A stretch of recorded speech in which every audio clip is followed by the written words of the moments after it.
This is for educational use only.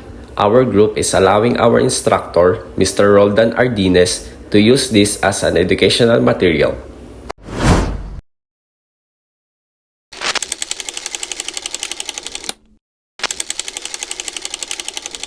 Socrates' method of describing now known as In the realm of philosophy, there exists a question that haunted the thinkers for centuries. A question that has sparked debated and ignite controversy and fuel the imagination. So, what is the nature of self? Join us on a journey through the ages as we explore the answers of three ancient philosophers, Socrates, Plato, and Aristotle. In ancient Athens, a man named Socrates roamed the streets, seeking wisdom and questioning everything. He believed the self was just not a physical body, but the soul. For Socrates, the soul was immortal, existing before birth and after death. But what did this mean for our understanding of identity? Socrates' method of questioning, now known as the Socratic method, was designed to expose the contradiction and flaws in our thinking.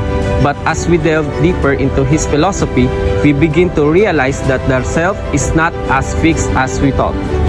Plato, a student of Socrates, took his mentor's idea and crafted a vast metaphysical landscape. He believed that the self was composed of three parts: reason, spirit, and appetite.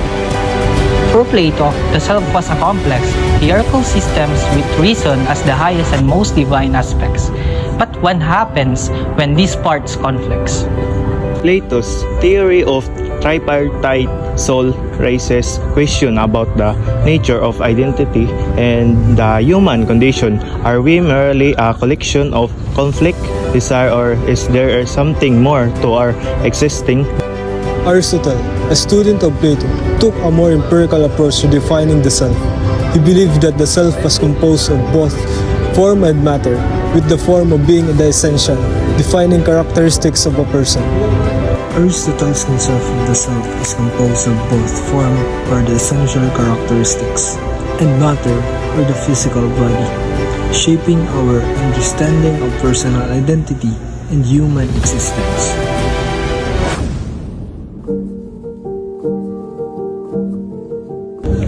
For Aristotle, the self was a dynamic developing entity that emerges from the interaction between form and matter.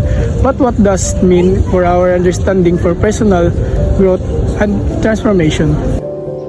As we conclude our journey through the ancient philosopher, we are left with more question than answer. What is nature of self? Is it fixed or fluid? Is it composed of multiple parts or a single unified whole?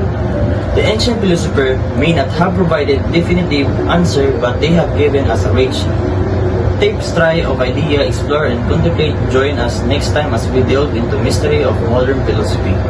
As we reflect on our journey, we can see that each philosopher offered a unique perspective on the self. Socrates emphasized the importance of self-knowledge. Plato developed the concept of the tripartite soul, and Aristotle explored the relationship between form and matter.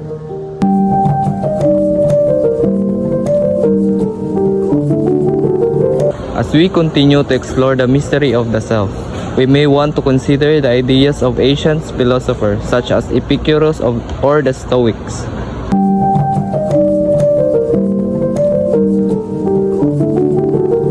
We may also want to examine how the ideas of Socrates, Plato, and Aristotle influenced Western philosophy, shaping the thoughts of later philosophers. As we conclude our exploration of the ancient self, we are reminded that the question of the self is a timeless and universal concern.